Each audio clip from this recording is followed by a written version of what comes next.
पुराने शहर की एक खामोश गली में करीम अली नाम का एक दर्जी रहता था, जिसे सब मास्टर करीम के नाम से जानते थे। वो एक माहिर दर्जी था। उसकी सिलाई नफीस और हाथ इतने मुस्तकिम थे कि बढ़ती उम्र का भी उन पर कोई असर न था। उसकी छोटी सी दुकान, जो एक करियाना स्टोर और कुतुब फरोश के दरमियान थी, कई दहाइयों से वहीं कायम थी। हर शाम जब आखिरी गाहक रुखसत हो जाता, तो करीम अपनी लकड़ी की चौकी पर बैठता, एक मोमबत्ती जलाता और दिन के आखिरी टांके लगाता। उसके घर में कोई नहीं था। बीवी को फौत हुए बरसों गुजर चुके थे और इकलौता बेटा किसी दूर दराज शहर जा बसा था, जिसके खतूत वक्त के साथ कम होते थे। एक रात जब करीम ने अपनी मोमबत्ती जलाई, तो एक छोटा लड़का सलीम दुकान के दरवाजे पर आ खड़ा हुआ, जिसके कपड़े फटे हुए थे और चेहरा गुर्बत की धूल से अटा हुआ था। करीम ने मुस्कुराकर उसे देखा। आओ बेटा, अंदर आ जाओ, उसने नरमी से कहा। इस वक्त यहाँ क्या कर रहे हो?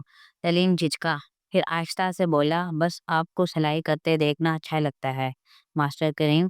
करीम ने मुस्कुराकर सुई में धागा डालते हुए कहा, एक अच्छे दर्जी को सब्र करना आना चाहिए, जैसे कोई मुसव्वर कैनवस पर रंग भरता है। सलीम खामोशी से देखता रहा।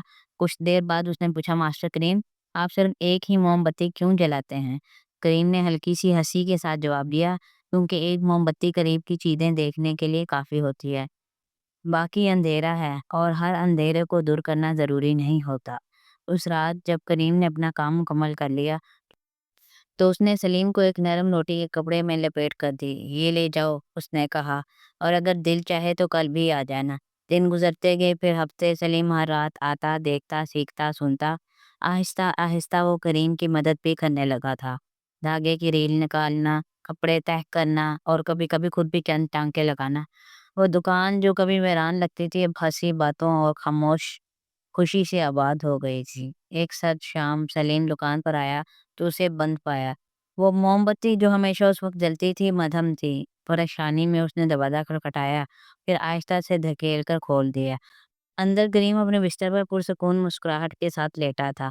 उसके हाथ सीने पर बंधे थे। कमरे में अंधेरा था, सिवाय उस आखिरी मोमबत्ती के जो मेज के किनारे मध्यम सी रोशनी दे रही थी। सलीम कुछ देर खामोश खड़ा रहा, फिर आगे बढ़कर अगले रोज सलीम ने करीम की छोड़ी हुई सुई उठाई, लकड़ी की चौकी पर बैठा, एक नई मोमबत्ती जलाई और सिलाई करने लगा।